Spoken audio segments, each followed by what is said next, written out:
Are you familiar with cyberbullying? If not, let me explain.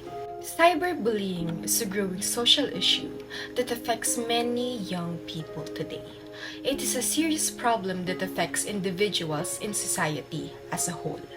It is a form of harassment that occurs online through email, text messages, social media, or other forms of digital communication.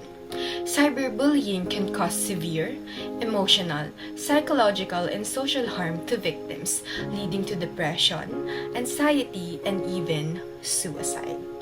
As a parent, the steps that I will do to prevent cyberbullying is to educate my child about appropriate online behavior and to create an open dialogue about their online experiences.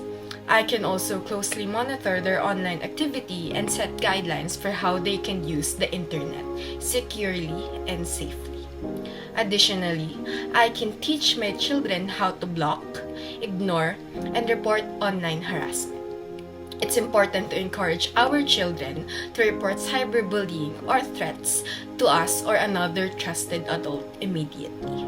Cyberbullying can have serious effects on a person's mental health. It also affects a person's lack of empathy, anonymity, and ease of access to online communication. For parents, schools, and society must take action to prevent and address cyberbullying in order to create a more positive environment for everyone. And that is all. Thank you so much for listening.